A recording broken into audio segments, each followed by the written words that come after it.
번째 시간 마태복음 8장 18절에서 22절 본문의 21절까지 되네요. 22절이 결정적인데 예수께서 무리가 자기를 애워싸는 것을 보시고 건너편으로 가기를 명하시니라. 한 서기관이 나와 예수께 아뢰되 선생님이여 어디로 가시든지 저는 따르리이다. 예수께서 이르시되 여우도 굴이 있고 공중에 새도 거처가 있으되 인자는 머리 둘 곳이 없다 하시더라. 제자 중에 또 한 사람이 이르되 주여 내가 먼저 가서 내 아버지를 장사하게 허락하옵소서. 예수께서 이르시되 죽은 자들이 그들의 죽은 자들을 장사하게 하고 너는 나를 따르라 하시니라. 아멘.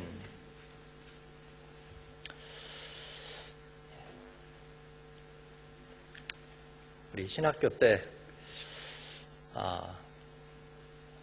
그 신학생들은 되게 가난했습니다. 그 시대가 이제 다 가난했던 것은 아니고요. 신학교에 온 학생들이 가난하죠. 등록금을 장학금 받는 사람을 빼고는 등록금을 제 시간에 내는 사람은 거의 없었어요.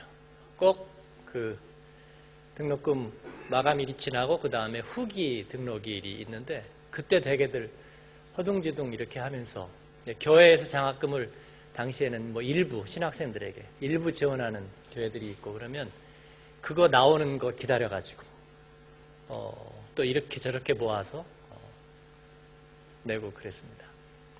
식권이 기숙사에서 한 300원쯤 했던 것 같은데 그 식권 못 사는 사람이 굉장히 많았죠.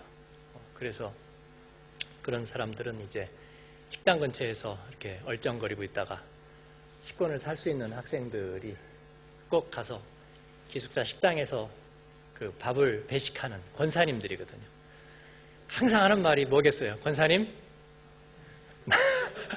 밥 많이 주세요. 짬밥이지만 밥 많이 주세요. 그러면 아이고 알았어. 그러면서 많이 주고요. 국도 더 주셔야죠. 그러면 이따 와 남는 거 보고 그러면 이제 가면은 한 그릇 더 주는 거죠. 정말 목사님 학교 때 안 그랬죠? 방에다가 인터넷 깔아놓고 랩톱 딱 펴고 그러고 지냈죠. 그리고 나아진 거 있어요? 네. 그런데 그러면 이제 고향에서 고추장 가져오는 학생들이 있으면요. 인기 좋아요. 고추장 딱 하나 틀어놓으면 거기에 한 대여섯 명 쫙 모여가지고 고추장 한 숟가락씩 이렇게 분배 받아서 비벼 먹고요. 제 기숙사에 또 있을 때는 후배가 이제 방에 이렇게 있었는데 그 중에 한 명이 주말에 이제 고향에 갔다 오면 고향에서 양봉을 해요. 그래서 꿀을 종종 가져오거든요. 근데 그 방 안에서 먹는 컵이 유리컵을 그때는 안 썼고요. 그 플라스틱 컵, 금방 지저분해지는 플라스틱 컵을 이렇게 빨간색, 노란색 그런 거 썼는데 제가 방에 들어갔더니 한 후배가 저하고 같이 들어왔어요. 그랬더니 그 가운데 테이블을 딱 보더니 이놈 고향 갔다 왔구나.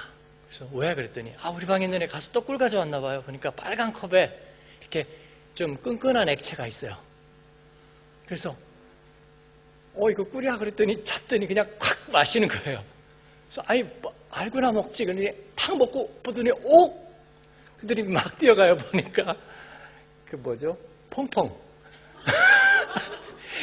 약간 노란색 퐁퐁 이거를 이렇게 담아놓고서 이제 뭐를 씻으려고 그랬던 모양이죠.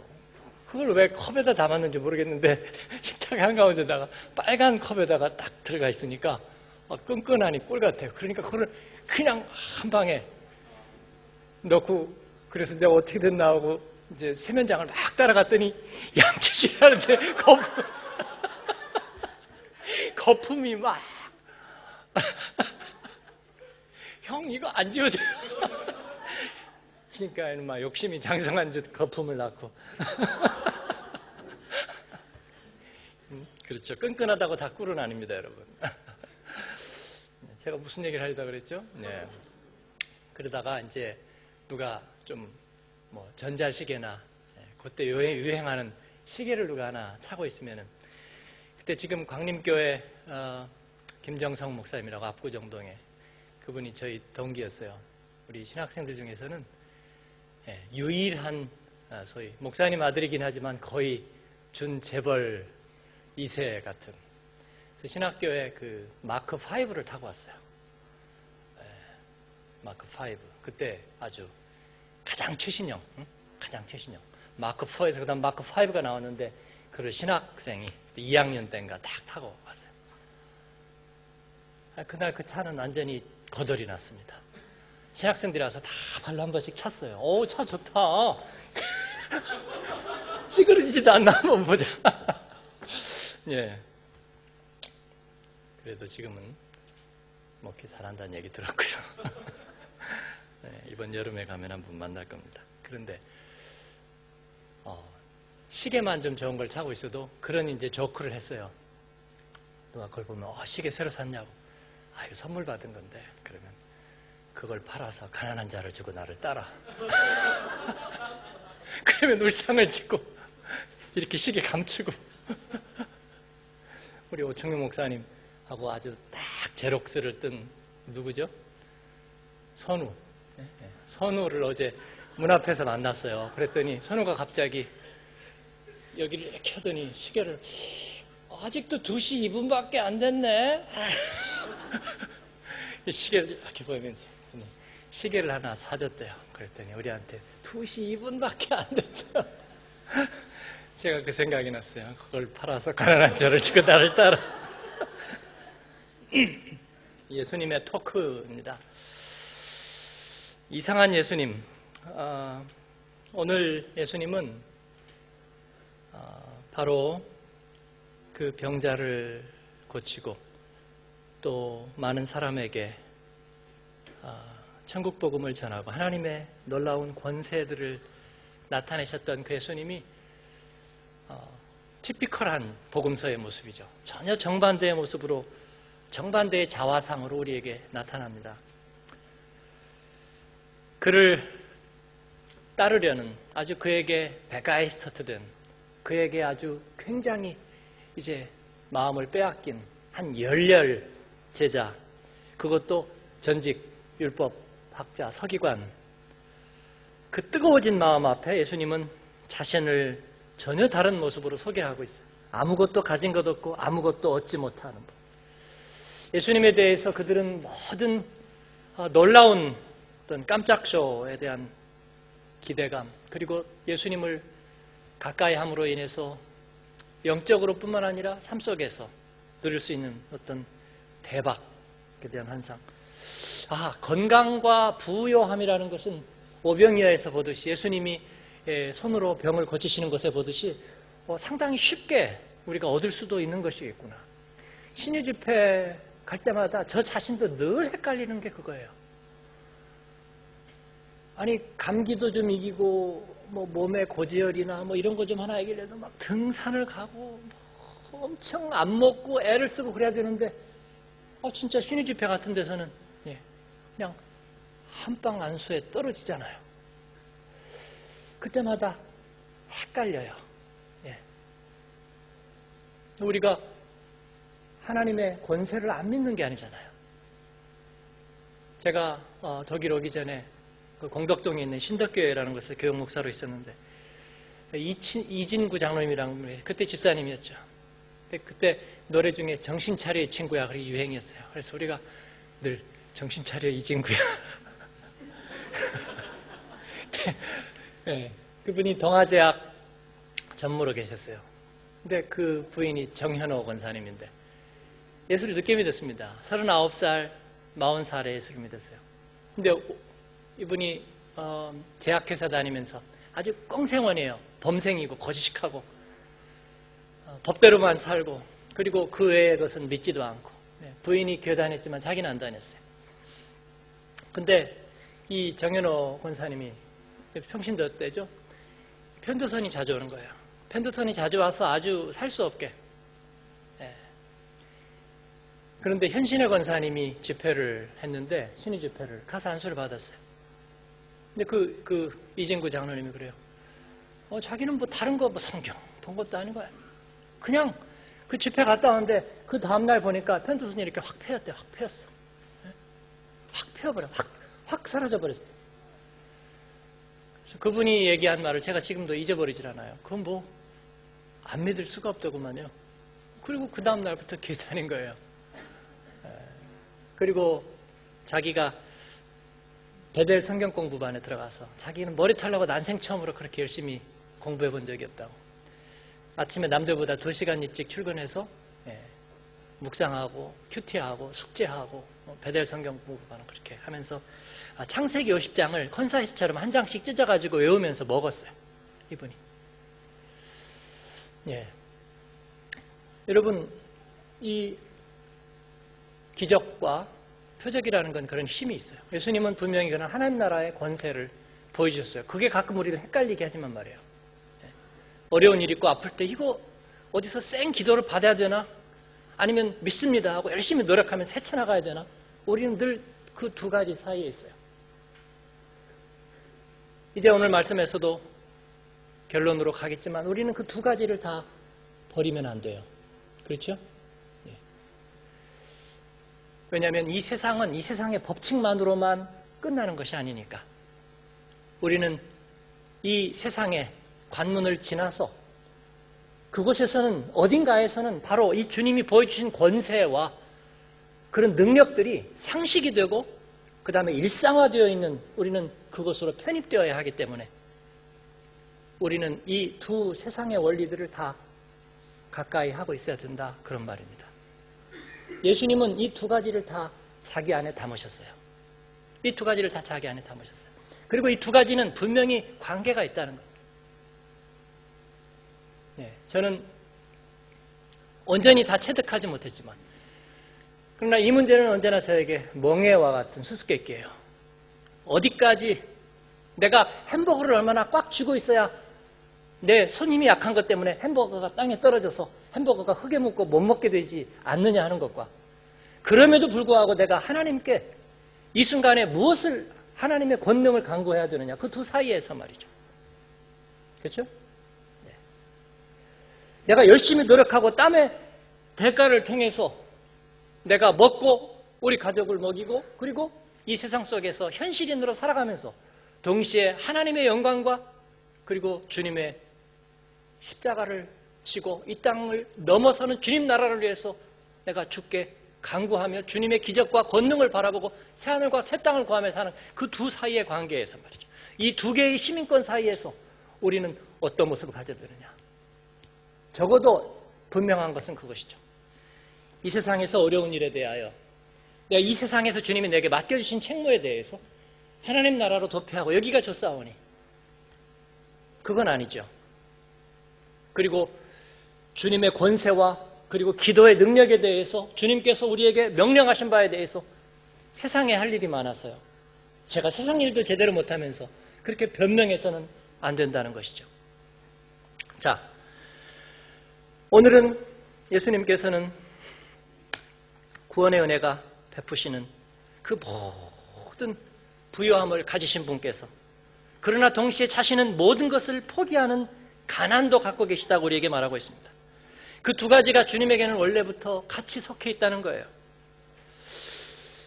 하나님의 아들이신 그 주님으로서 그분은 모든 권세 있는 말씀을 가지셨고 그리고 모든 표적을 하나님께 받으셨습니다. 물 위를 걸으실 수도 있었고 또 바람과 파도를 잠잠케 하실 수도 있었습니다.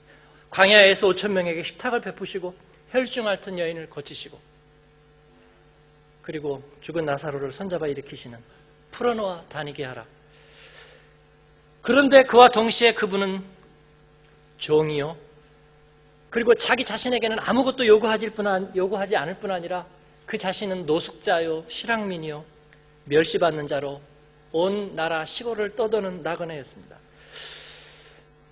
주님은 가난하고 무기력하게 자기의 모든 것을 포기함으로써 그 모든 권세를 누리시는 것 같았습니다. 이 두 가지 모습이 어떻게 조화가 될까? 우리에게 어떻게 적용이 될까? 이것이 우리가 예수님을 따르는 길의 중요한 과제라고 생각합니다. 오늘 말씀에는 두 사람이 나오는데 첫 번째는 한 서기관이 나오죠. 한 서기관이 예수께 가로되 선생님이 어디로 가시든지 저는 따르리이다.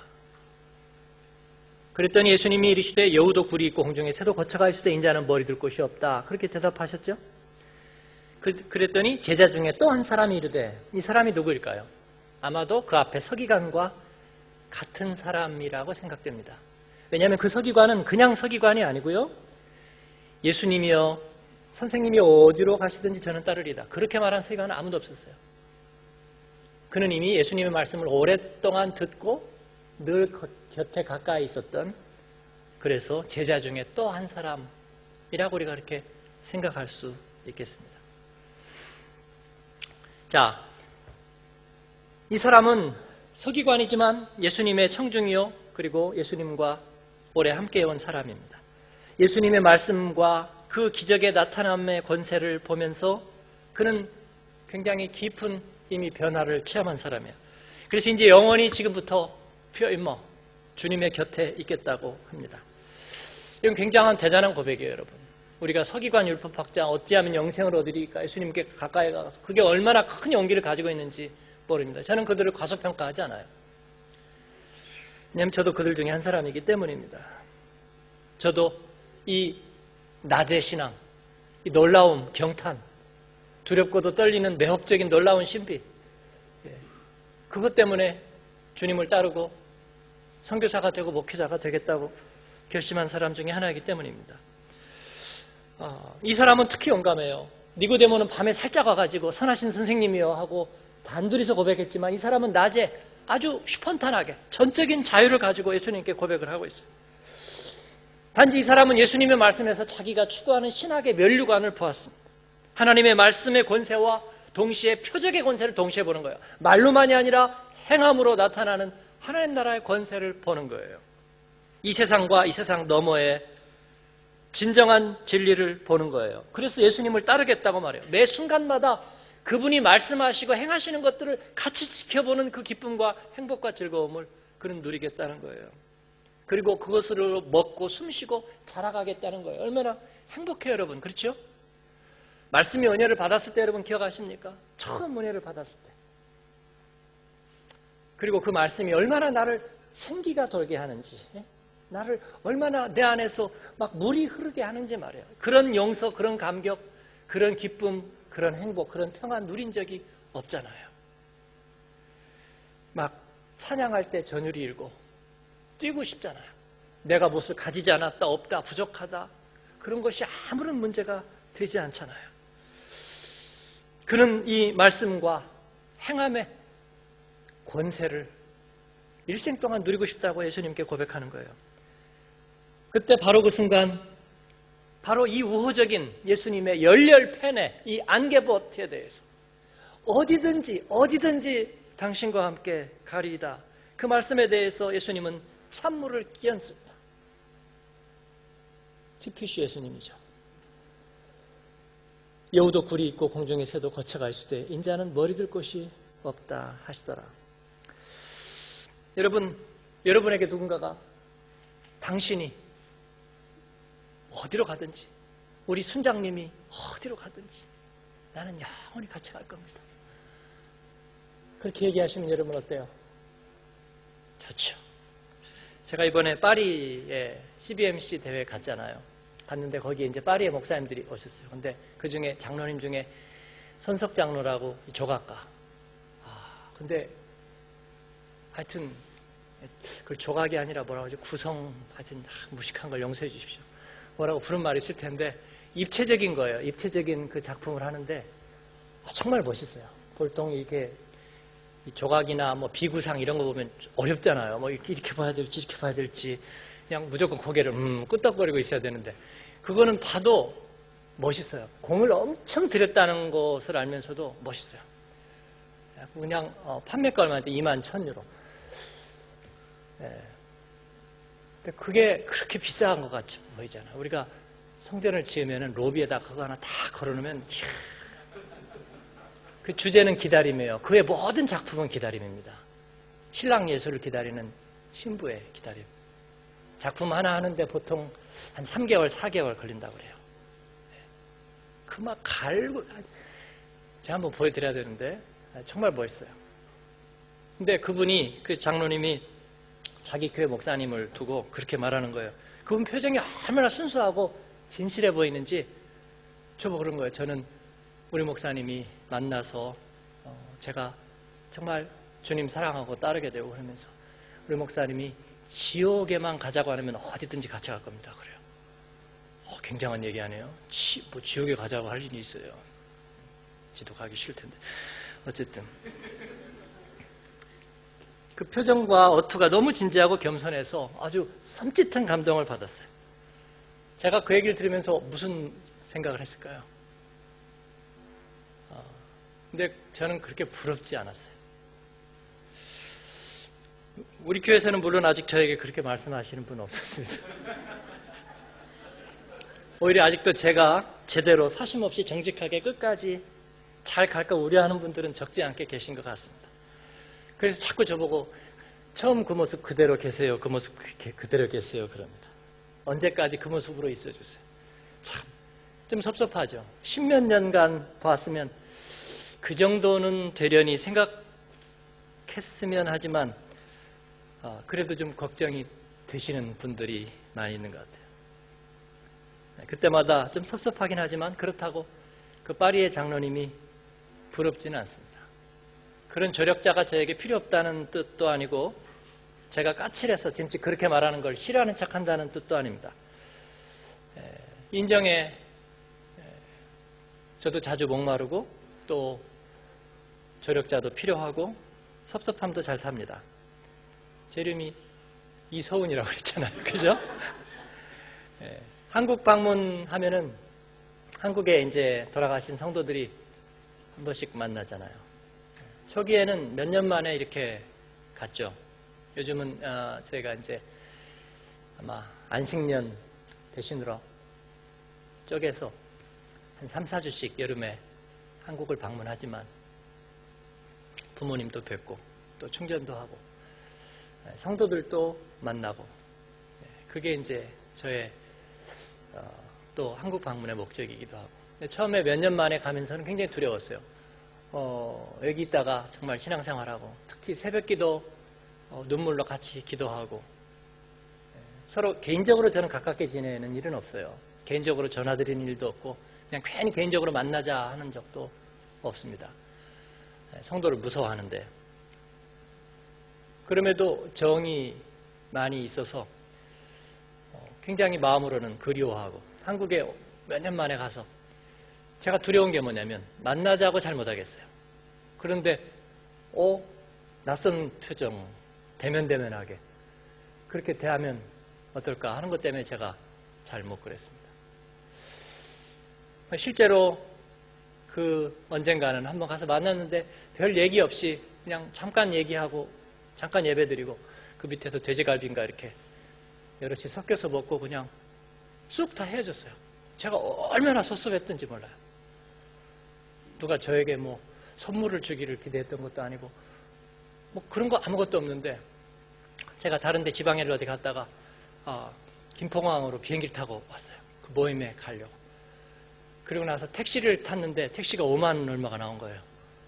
막 밀리고 막 이리 갈지 저리 갈지 기사가 막 이리 갈까요 저리 갈까요 물어보는데 내가 어떻게 알아요? 그래 알아서 가세요 그랬더니 외곽 순환도로로 막 타더니 한 5만 원 정도 알아왔어요. 막 눈물이 날 정도였는데 그때 제가 여비도 별로 없었고 그래가지고 이제 트롤리 끌고서 성도들 만났는데 제가 생각했던 것만큼 반가워하지 않은 거예요. 뭐 저를 뭐 때문에 얼마나 더 반가워하겠어요. 근데 저는 그러고 나서 그냥 어색하게 제가 설교 잠깐 하고 그 밑에 돼지갈비집 가서 테이블 몇 개로 나눠서 밥 먹고 그냥 헤어졌어요. 제가 또 트롤리 끌고 이제 숙소를 찾아가는데 눈물이 많이 났어요. 좀 섭섭하고 더 어떻게 할 수 있는 것도 아니죠. 목사님 어떻게 오셨어요? 그래서 저 여기 바로예요. 그리고 그냥 가니까 다 차 타고 알아서 가시더라고요. 제가 가면서 정말 사랑만은 않겠어요. 디아스포라 모임 하지 말아야지. 제가 왜 교회 섬기고 말았으면 그만이지. 왜 거기에다가 무슨 미련이 있어서 그랬을까 하는 생각에 마음이 좀 섭섭한 마음이 있고 그랬습니다. 물론 회개했죠. 제가 소심해서 그런 거죠. 아직 다 깨어지지 못해서. 그 다음에는 제가 가면 제 아내도 자꾸 그렇게 얘기하죠. 어디 가서 설교하면 혹시 또 보고 싶은 사람 있으면 예배 드리러 나와서 같이 예배 드리고 거기서 같이 기도하고 그렇게 헤어지는 게 제일 좋지 않느냐. 제가 이제 그렇게 하려고 그래요. 그래도 성도들이 기다리고 또 위에서 기도해주고 다들 그렇게 생각하십니다. 저를 섭섭하게 하는 건 아니고 오해는 하지 마세요. 그만큼 제가 교우들에 대한 그 애정이 크다는 거죠. 모든 목회자들이 다 그러겠죠. 그런데도 제가 그 장로님이 목사님이 가자고 하시면 지옥 빼고는 다 갑니다. 그런 말이 부럽지 않은 이유는 한 가지 이유 때문입니다. 제가 아직 저 자신을 다 신뢰할 수 없기 때문에 그렇습니다. 제가 가자고 여러분 다 따라온다 그러면 제가 그거는 좀 사양이에요. 제가 아직 저를 다 신뢰할 수 없어요. 아직도 십자가에서 완전히 죽지 못했기 때문에 사실 매일 죽어야 하죠. 우리 주님과 함께 한번 죽었죠. 그러나 매일매일 죽어야 합니다. 아직 물질에 대한 미련도 다 없애지 못한 것 같아요. 그리고 인정에 대해서도 말씀드린 것처럼 아직 자유함을 온전히 갖지 못했어요. 아직도 어릴 때 심성처럼 놀기 좋아하고 게으르고 책임감에 온전하지 못합니다. 받은 은혜만큼 열매로 다 돌려드리지 못한 것 같아요. 그런데 제가 가자고 해서 모든 데 다 따라 나선다면 좀 부담스러워요, 여러분. 그러니 제가 지옥 빼고 가자는 것을 다 계획했다고 여러분이 하시는 것은 저는 사양이고요. 그냥 저는 복음의 말씀으로 그 자리에 있는 목회자요. 그러다 사라질 사람일 뿐이죠. 고백을 드리는 이유는 다른 게 아니라 이런 저의 진정을 주님은 잘 아시는 거죠. 저보다 잘 아시죠. 물론 제 안에 제가 그렇게 한없이 저를 낮출 수 있는 이야기만 있는 건 아니에요. 주님에 대한 그리고 다시 찾은 은혜에 대한 그 한 드라크마를 다시 찾고 한 문화를 다시 찾은 기쁨과 감격, 그것과 어떤 것도 바꿀 수 없다는 건 저에게 분명하죠. 그리고 그것이 제 인생을 꿰뚫는 붉은 선이라는 것도 분명하죠. 아마도 제가 나약하고 용기가 없지만 복음과 세상 앞에서 두 가지 선택 앞에 설 때 복음 쪽을 선택하게 되리라고 저는 운명적으로 늘 믿고 있죠. 마지막 순간에 그를 내가 선택할 수 있으리라고 저는 그렇게 믿습니다. 주님을 위해서. 그럼에도 불구하고 제게 한 가지 부족한 것을 주님은 언제나 알고 계시고 그리고 저에게 저의 십자가가 필요하다는 것을 알고 계시죠. 아마 여러분에게서도 마찬가지. 여러분의 진정과 그 서기관, 그 율법학자의 용기 있는 고백과 그리고 그 주님을 영원히 함께하리라는 그 마음을 한편으로 흐뭇하게 받으시지만 그럼에도 불구하고 그가 넘어야 될, 그가 져야 될 십자가와 그리고 그가 이겨내야 될 그 싸움에 대해서 그리고 그에게 여전히 부족한 그 부분에 대해서 예수님은 그 진정을 더 깊이 알고 계시는 것이죠. 그래서 주님은 우리의 구주이십니다. 그분은 우리를 나보다 더 깊이 알고 우리에게 진정한 말씀으로 먹이시는 분이신 줄로 믿습니다. 예수님을 따를 수 있기 위해서는 감격과 감동만으로는 충분하지 않은 것 같아요. 17절의 말씀처럼 예수님은 우리의 연약함을 친히 담당하시고 병을 짊어지셨어요. 예수님 앞에는 큰 고난의 왕국이 도사리고 있었어요. 그는 이를 관통하고 지나가셔야 됩니다. 이 끝에서 저 끝까지. 그가 참 평안을 주시기 위해서, 애통하는 자들의 눈물을 진실로 닦아주시기 위해서,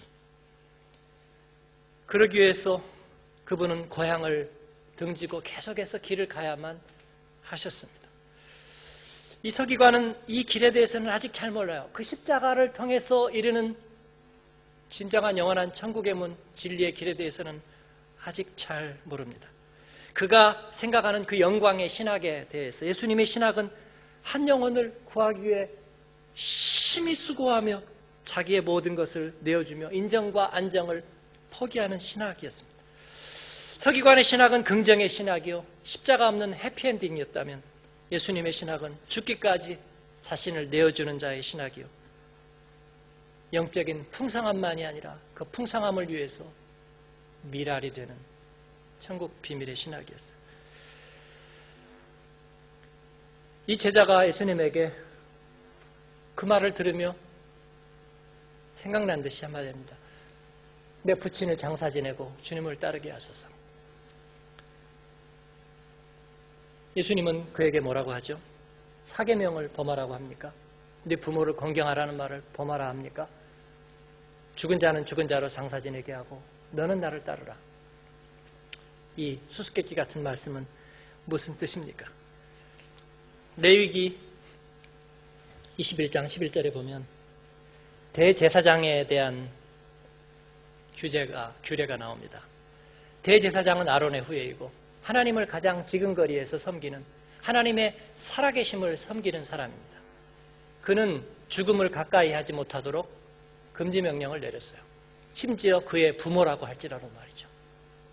그의 부모의 죽음이라도 살아계신 하나님의 그 영광을 섬기는 일과는 비교할 수 없었어요. 그래서 대제사장과 나시리는 그 부모의 죽음이라도 가까이 할 수 없었어요. 이것은 비정한 것이 아니라 살아계신 하나님의 그 생명을 줬는 일이 얼마나 귀하다는 것을 우리에게 알게 하신 것입니다.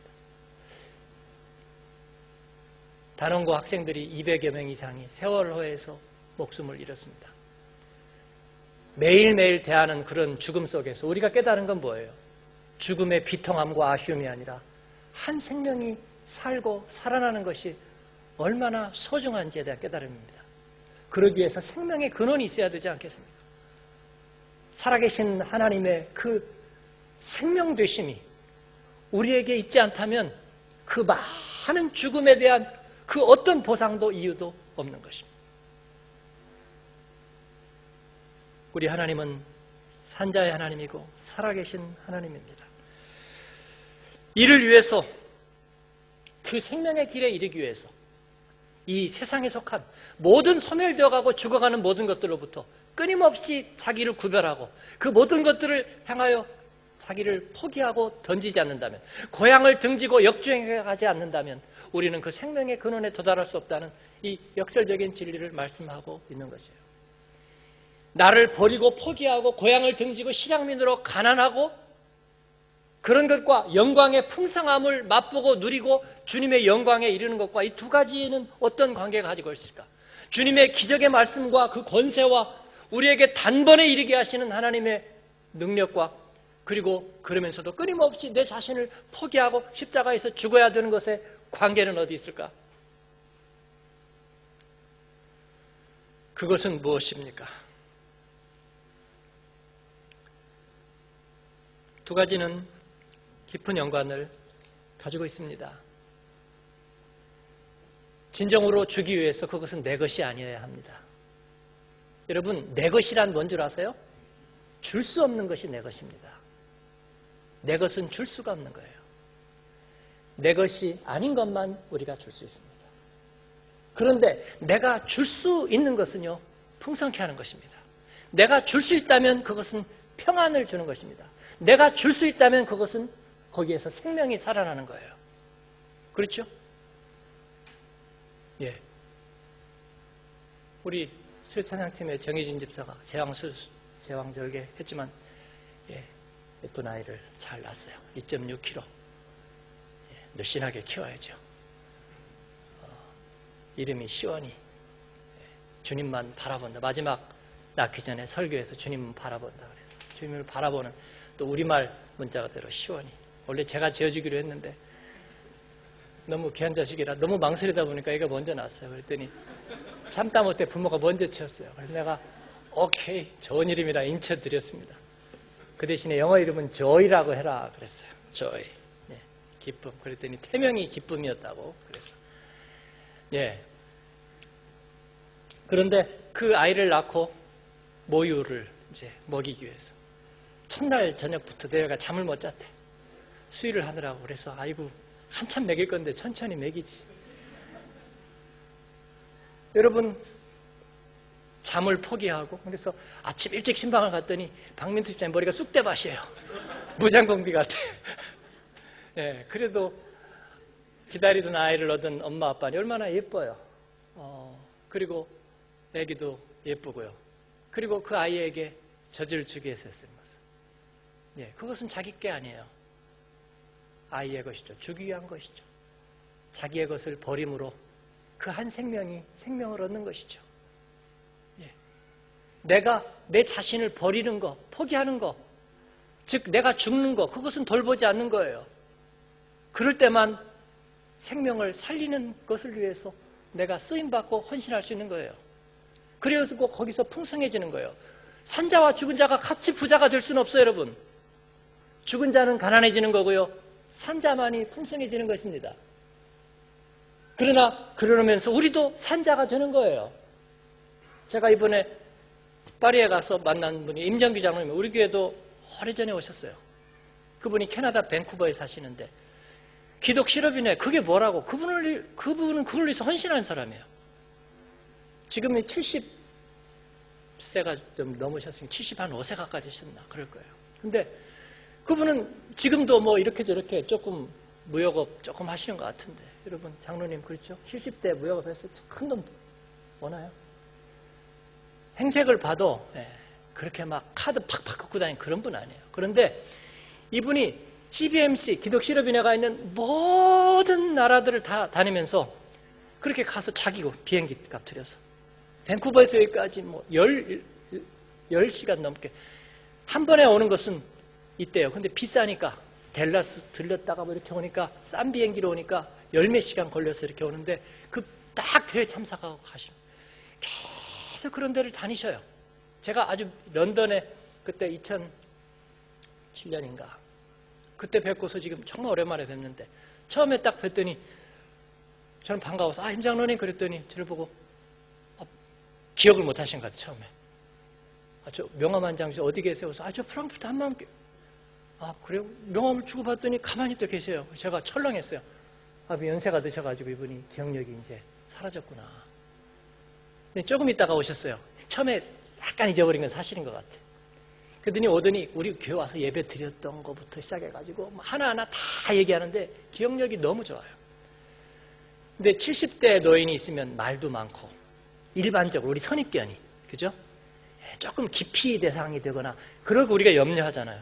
근데 그분은 너무나 줌파티시예요. 열정이 있어요.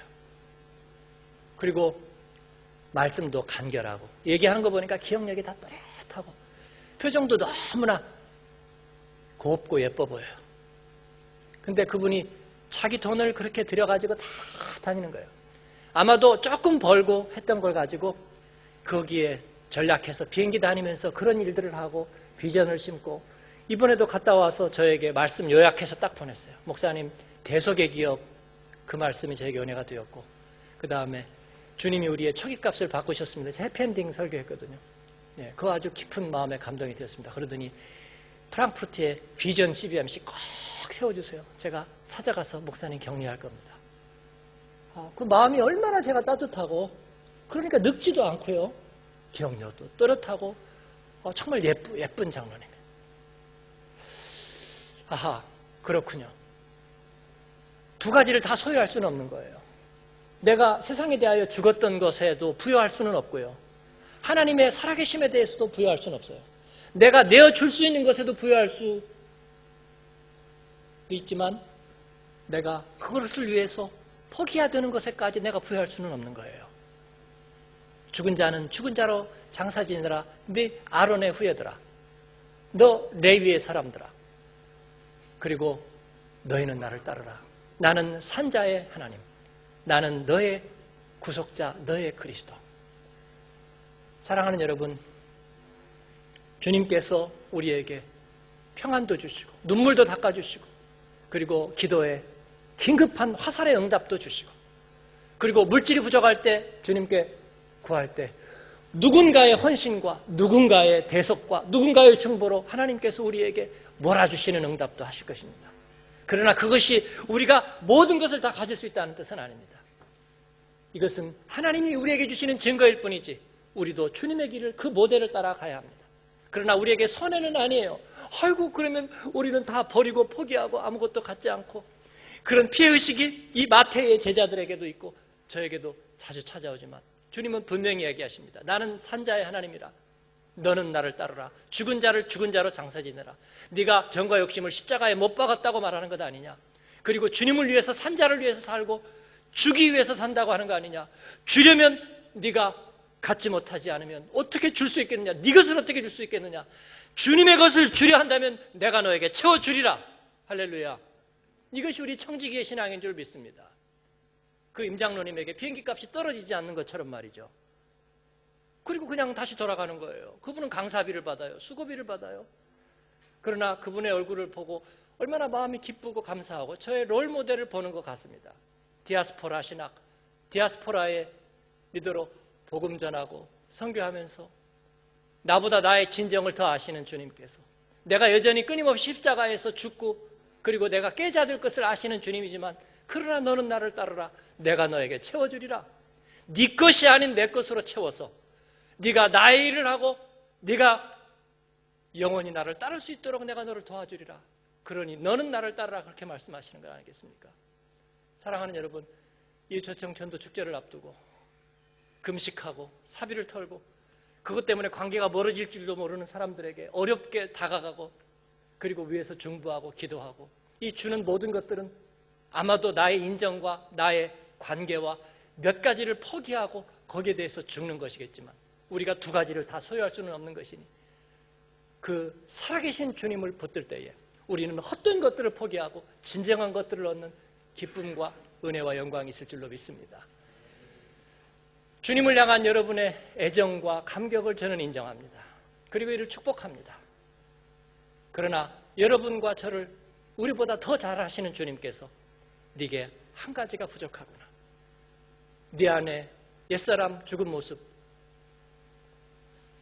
죽은 자들에게 장사 지내게 하고 너희는 나를 따르려구나.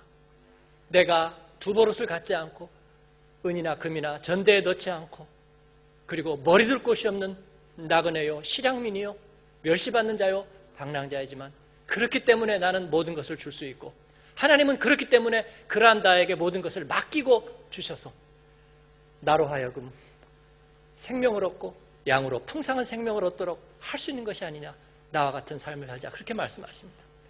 하루에도 몇 번이라도 자꾸 잊어버리려고 그래요. 여러분. 뭔가 손에 쥔 것이 있어야 살 것 같고 그리고 뭔가 보장이 있어야 살 것 같아요. 인정에 목마르고 그리고 세상 속에서 내 설 자리가 어딘지 자꾸 둘러보려고 그래요. 그러나 그때마다 십자가 앞에 나가면 주님께서 정신을 번쩍 차리게 해주십니다. 네가 죽어야 사는 것 아니냐. 그리고 네게 필요한 것은 내가 채워주는 것 아니냐. 그것은 네 것이 아니라 주어야 될 것 아니냐. 내가 너에게 풍성한 생명을 주겠다고 약속하지 않겠느냐. 내가 너에게 평안을 주리라 약속하지 않았느냐. 주님이 그렇게 말씀하세요. 여러분 우리 눈 똑똑히 어디든지 가겠다 그런 약속 안 해도 좋아요. 눈 똑똑히 뜨고 지켜보고 살펴보고 중보하고 격려하고 서로에게 경책하면서 목사님, 집사님, 장로님, 권사님 우리 그렇게 가십시다. 주님의 것으로 쓰임받고 산자를 위하여 살아계신 하나님을 위해서 쓰임받으며 그렇게 사십시다. 죽은 자를 죽은 자로 장사 지내게 하십시다. 낙심하지 마십시다. 끝까지 가십시다. 생명 전하며 가십시다. 서로 그렇게 얘기하는 저와 여러분 되기를 축원합니다. 아멘.